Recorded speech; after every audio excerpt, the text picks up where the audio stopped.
Hi crazy news ప్రేక్షకులందరికీ నా నమస్కారాలు. నేను మీ సింగర్ సింహ. మొదటగా ఒక పాటతోని ప్రోగ్రామ్ స్టార్ట్ చేద్దాం. ఏదైనా మీకు ఇష్టమైన పాట? నాకు ఇష్టమైన పాట కన్నా నన్ను మెచ్చినటువంటి పాట అందరికీ పాడి వినిపిస్తే ప్రేక్షకులందరూ కూడా ఇంకా బాగా కనెక్ట్ అవుతారనే భావంతో రేసుగుర్రం మూవీలో నాకు మంచి బ్రేక్ ఇచ్చినటువంటి సాంగ్ మామా నువ్వు గిట్లగా బరగి వర తరగి తర సక్కరగి కరొచ్చి పడిపోకే, నీకు నాకన్నా మంచి అల్లుడు దునియా మొత్తం తిరిగిన యాడ దొరకడే, సినిమా సువిత్త మామా నీకు సినిమా సువిత్త మామా, సీను సీనుకి నీతో సిటీ కొట్టిత్త మామా. మీరు సాఫ్ట్వేర్ కదన్న, అసలు మీకు ఈ పాడే అవకాశం ఎవరిచ్చారు ముందరగా?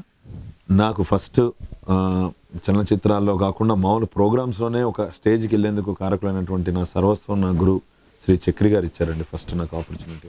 చక్రి గారితో మీకున్న సాన్నిహిత్యం ఎలాంటి అంటే ఎలా పరిచయం అయ్యారండి? మొదట నాకు ఒక షోలో చూశారండి, కిషోర్ కుమార్ సాంగ్స్ పాడుతుంటే ఒక షోలో చూశారు. ఆ తర్వాత ఆయన షోలో ఎవరో ఉదిత్ నారాయణ ఒకళ్ళు ప్రోగ్రాంలో రావాల్సి ఉంది, ఏదో అనివార్య కారణం వల్ల ఆయన రాలేకపోతుంటే కొద్దిగా హిందీ వాయిస్ ఉంది కదా అని మరొక సింగర్ రవివర్మ గారు నన్ను రికమెండ్ చేయడం జరిగింది. చెప్పిన వెంటనే అప్పుడు ఆయన ఎప్పుడో చూసినట్టు గుర్తుండి సరే రమ్మని అన్నారు.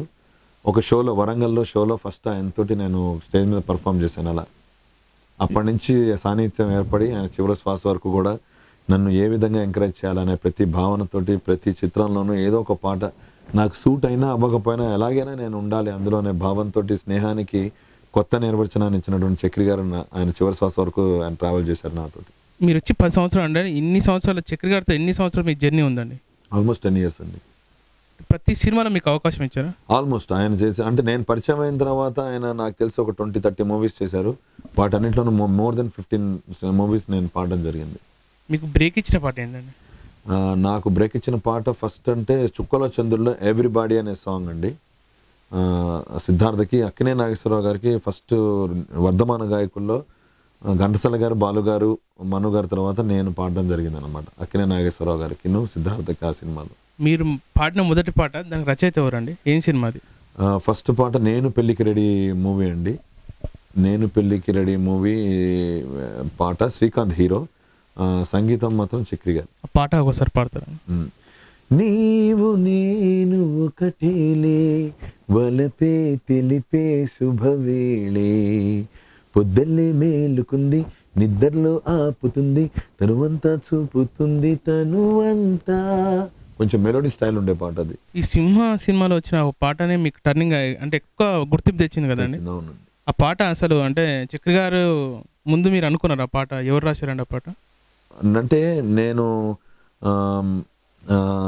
నన్ను అనుకోలేదు, కాకపోతే ఆయన ఎందుకో సింహ మూవీలో పాడించాలి అనే భావంతో నన్ను ఎట్లనా ఉండాలి అని పెట్టి చేశారు. ఆ తర్వాత నుంచి బాలయ్య గారికి నేను ఆల్మోస్ట్ ఒక ప్రతి సినిమాలో కూడా పాడడం జరిగిందండి. అది నాకు మంచి బ్రేక్ అనే చెప్పాలి. కానీ దానికి ఆ సినిమా పెద్ద హిట్ అవడంతో ఏదైనా పాట బాగున్నా కూడా సినిమా బాగుండి సినిమా హిట్ అయితే పాట కూడా ప్రేక్షకులను బాగా రీచ్ అవుతుంది. అలా రీచ్ అవ్వడం జరిగింది అనమాట. ఇప్పటివరకు ఎన్ని పాటలు కంప్లీట్ చేశారండి? నేను ఇప్పటివరకు 96 సాంగ్స్ మూవీ సాంగ్స్ అండి. ఆ ప్రైవేట్ ఆల్బమ్స్ అవన్నీ కలిపి 200 పాటలు అవుతాయి. రేసుగుర్రం అవకాశం ఎలా వచ్చింది? ఆ పాట చాలా హిట్ అయింది కదా. అది అయిందండి. నాకు చక్రి గారి దగ్గరే సురేందర్ రెడ్డి గారు ఎప్పటి నుంచో పరిచయము. తర్వాత తమన్ గారు కూడా చక్రి గారి దగ్గరే పరిచయం. నా కీబోర్డ్ వాయిస్తూ ఉండేవారు అనమాట. నేను అమెరికా షోస్ వెళ్ళినప్పుడు తమన్ గారి షోస్ కూడా అమెరికాలో జరుగుతున్నాయి. అక్కడ తమన్ గారిని కలిస్తే ఆయన గుర్తుపట్టి బాగా చేసి ఆయన షోస్లో కూడా నన్ను పెట్టుకోవడం జరిగింది. ఆ తర్వాత హైదరాబాద్ వచ్చాక అడపాదడపా కూడా షోస్ ఉంటే ఆయన నన్ను ప్రిఫర్ చేయడం మొదలెట్టారు. ఏదో ఒక పాట అందరు పాటలు పాడుతున్నాను సార్, నేను కూడా ఏదైనా మీది పాడితే షోలో బాగుంటుందంటే ఆయన ఆలోచించి ఒకసారి ఇది ట్రై చేయని చెప్పి రేసుగుర్రం అనే పాట పాడించడం జరిగింది. సురేందర్ రెడ్డి గారు, వరకుపల్లి యాదగిరి గారు అద్భుతంగా దాన్ని మళ్ళీ ఈ భాషను పట్టుకున్నాను అనమాట. కొంచెం ఆ ప్రొనౌన్సియేషన్ అదంతా వాళ్ళకి నచ్చి ఆ పాటను చాలామంది పాడడం జరిగిందండి. కానీ సురేందర్ రెడ్డి గారు తర్వాత తమన్ గారు కూర్చొని అల్లు అర్జున్ గారు డిసైడ్ చేసి ఈ పాటకి ఈ వాయిస్ కొంచెం ఎక్కువ సూటబుల్గా ఉంది అని చెప్పి దాన్ని ఉంచడం జరిగింది. అలా లక్కీగా అది రావడము, ఆ సినిమాను పాట హిట్ అవడంతో ఆ ఒక్క పాటే నాకు ఈ 2 ఏళ్లలో ఒక 58 సాంగ్స్ ఇచ్చింది. 58 ఆల్మోస్ట్ 36 సాంగ్స్ హిట్సే ఉన్నాయి. ఇప్పటివరకు ఎన్ని అవార్డులు వచ్చండి? ఏ సినిమాకు ఏ పాటకు వచ్చిందండి? నాకు అన్ని 9 అవార్డులు వచ్చాయి లాస్ట్ ఇయర్. ఫిలింఫేర్ అవార్డు, అదేంటి SIIMA award, Gama award, radio Mirchi award, almost all awards వచ్చాయండి. 9 అవార్డ్స్ వచ్చాయి. ఒకటే పాటకు వచ్చి అన్ని రేసు గురం సినిమా చూపిస్తాం మామ. ఇప్పుడు చక్రి గారి తర్వాత మీకు అంటే మామూలుగా ఏ సంగీత దర్శకుడు అంటే ఇష్టం అండి? నాకు తమన్ గారు, దేవిశ్రీ ప్రసాద్ గారు, మణిశర్మ, వీళ్ళు ముగ్గురు కూడా ఆ కంటిన్యూస్టీ మెయింటైన్ చేశారండి. ఎప్పుడైతే సినిమా చూపిస్తామో మా పాట పాడిన తర్వాత తమన్ గారు అప్పటి నుంచి రెగ్యులర్గా ఆయన ప్రతి సినిమాలో కూడా పాడిస్తూ వస్తున్నారు. దేవి గారు కూడా అదే పందా స్టార్ట్ చేశారు. మణిశర్మ గారు ఆయన చేసిన సినిమాలు డెఫినెట్గా నన్ను ఒక పాట, అందులో లయన్ మూవీలో బాలకృష్ణ గారికి పిల్లని కళ్ళకున్న కాటుకేమో సూపర్ రే, తల్లోన ఎట్టుకున్న మల్లెపూలు సూపర్ రే, ఆ పాట మంచి పేరు కూడా తెచ్చిపెట్టింది నాకు. మీరు పాటలు కూడా ఏమైనా రాశారండి? లేదండి, రాసింది పాడడం కరెక్ట్గా పాడితే చాలా అనుకుంటాను అంతే. అట్లా ఆలోచన ఏమైనా చేయాలి? లేదండి. సంగీతం గురించి ఏమైనా ఆలోచన? లేదండి. చక్కగా ఇంకా నేను ఇటువంటి అద్భుతమైన పాటలు ఇప్పటివరకు మాస్గా పాడుతున్నాను.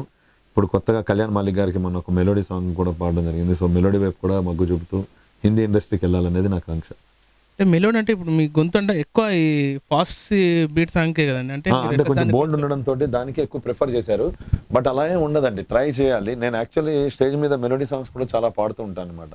సో దాని మీదే ఇప్పుడు ఏంటంటే ఒక జోనర్లో మనం సక్సెస్ అవుతున్నాం కాబట్టి ఆ జోనర్ని ఎప్పుడు, కంఫర్ట్ జోన్ ఎప్పుడు వదలకూడదండి. ఆ జోన్ని మనం చూసుకుంటూనే మనం మిగతా ఆ జోనర్ని ఉంచుకుంటూ మిగతా ట్రయల్స్ చేస్తుండాలి. ఇప్పుడు ఏంటంటే కొంచెం మనం అవకాశాలకి వాళ్ళకి మన వాయిస్ కల్చర్ ఏంటో సంగీత దర్శకులు తెలుసు కాబట్టి మనం కూడా సారి ఇటువంటి చేంజ్ చేసి ట్రై చేస్తానంటే వాళ్ళు మగ్గు చూపడానికి ఛాన్స్ ఉంటుంది. మీ ఇంట్లో కళాకారులు ఎవరు ఉన్నారండి? ఎవరు లేరండి. అంటే మొదట సంగీత సాధన ఏమన్నా, సంగీతంలో శిక్షణ ఏమన్నా? సంగీతం అనేది లేదండి. నాకు కిషోర్ కుమార్ గారి పాటలు అంటే చాలా ఇష్టం, హిందీ సాంగ్స్. నేను ఫస్ట్ బేసికల్లీ యాంకర్ అనమాట. కాలేజ్ డేస్లో వాటిల్లో ఏదైనా ఫంక్షన్ జరిగితే స్టేజ్ కంపేరింగ్ అదంతా చేస్తూ ఉండేవాడిని. అప్పుడు కరోకే అని వచ్చేదనమాట. కిషోర్ కుమార్ సాంగ్స్ మేరే స్వప్నంకి రాని అట్లాంటివి వస్తే అట్లా జస్ట్ ఒక పాట పాడుతుండేవాడిని.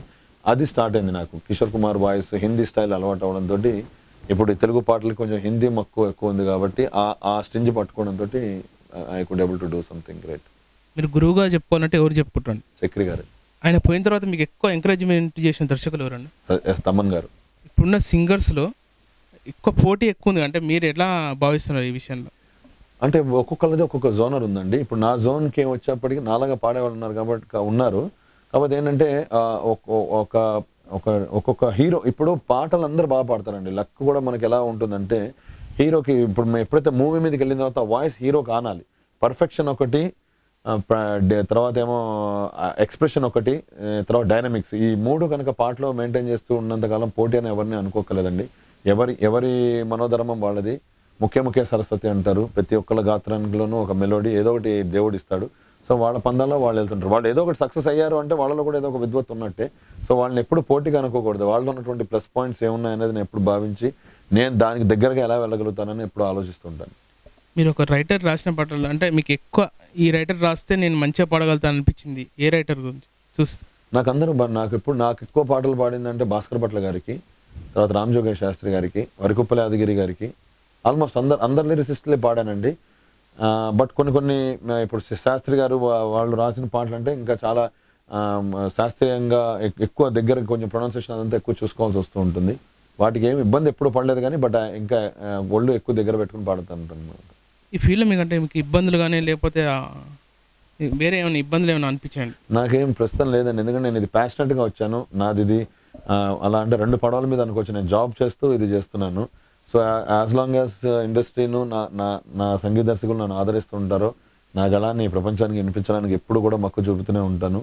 ఎప్పుడైతే నా గళం ఈ ఇండస్ట్రీకి పనికిరాదన్నారు కూడా అప్పుడు కూడా ప్రయత్నాలు మాత్రం ఎప్పటికీ వదులుకోను. బట్ నాకు ఉన్నటువంటి నా జాబ్ కొమ్మను మాత్రం ఈ కొమ్మను వదిలేసి ఇంకో కొమ్మ మీదకి జంప్ చేయడం మాత్రం నేను భావించట్లేదు. I want to play safe game always. మీ సొంత ఊరు ఎక్కడండి? నేను పుట్టింది రాజమండ్రి అండి. మా ఫాదర్ది గుడివాడ, కానీ నా స్టడీస్ అదంతా కూడా హైదరాబాద్. మీరు పాడాల్సిన పాట అంటే మీరు ట్రాక్ పాడిన తర్వాత తీసేసిన సందర్భాలు ఏమైనా ఉన్నాయండి? చాలా ఉన్నాయండి, అలా ఉంటూనే ఉంటాయి. అది కామన్. అది అంటే అప్పుడు మీకు ఇబ్బంది ఏమైనా బాధపడే సందర్భం రాదు? అది అనిపిస్తుంది. అంటే నాకన్నా అతను బాగా జస్టిఫై చేశారు, ఓహో ఈసారి ఈ డైనమిక్స్ యూజ్ చేయాలి కదా అని అనుకుంటాం అనమాట. మీరు పాడాల్సిన పాట వేరే వాళ్ళకి వెళ్ళినప్పుడు అప్పుడేదో అనిపిస్తుంది? అలా వెళ్ళినప్పుడు అంటే నేను ఒక పాట అండి నానక బ్రహ్మతోటి రీచ్ అవ్వలేకపోయాను. నేను పాపం దేవి గారు పిలిచారు, బట్ నేను వేరే వాళ్ళు పాడారు. అబ్బా ఈ పాట నాకు కరెక్ట్ జోనరే, నేను పాడుంటే బాగుండేదేమో అని ఫీలింగ్ డెఫినెట్గా ఉంటుందండి. But even I enjoyed the song sung by other singer also. ఇప్పుడు కొందరు అంటే సంగీతంలో శిక్షణ పొందిన, అంటే మీరు సంగీతంలో శిక్షణ లేదు కాబట్టి వాళ్ళు కొంచెం అవగాహన ఇట్లా ఏమైనా మాట్లాడిన సందర్భాలు అట్లాంటివి ఏమైనా ఉన్నాయి? ఉంటాయండి, చాలా ఉంటాయి, కానీ నేను అదన్నీ పాజిటివ్గానే తీసుకుంటాను. అది వాళ్ళకి అనేందుకు వాళ్ళలో ఏదో రీజన్ ఉంటేనే వాళ్ళు అని ఉంటారు. But of course always I feel ఇంకా సంగీతం వచ్చి ఉంటే ఇంకా బెటర్గా నేను పర్ఫామ్ చేసి ఉండేవాడినేమో.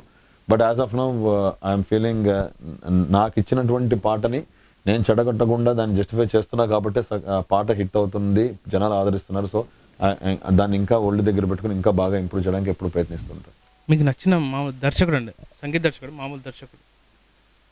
నాకు నచ్చిన దర్శకులు అంటే చాలా మంది ఉన్నారు. బట్ నాకు చిన్నప్పటి నుంచి ఇన్స్పైర్ అయినటువంటి దర్శకులు అంటే కె రాఘవేంద్రరావు గారు. ఎందుకంటే చిరంజీవి గారి సినిమాలు కానీ బాలకృష్ణ గారి సినిమాలు కానీ నేను అవి ఎక్కువ చూస్తూ ఉండేవాడిని. తర్వాత కోదండరామరెడ్డి గారు ఒకళ్ళు బాగా ఇష్టం. ఇప్పుడు రీసెంట్ డైరెక్టర్స్లో నాకు బెస్ట్ డైరెక్టర్ నాకు బాగా ఇష్టం ఏంటంటే సురేందర్ రెడ్డి గారు.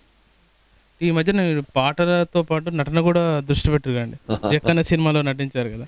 అవును. అంటే అది ఎలా అంటే మీకు నటన మీద ఆసక్తి ఉందా? ఆసక్తి అనే లేదండి, వాళ్ళు అది క్యారెక్టర్ అక్కడ ఏంటంటే సింగరే అనమాట, హీరో సింగర్ని చేస్తాడనమాట ఒక పర్సన్ని.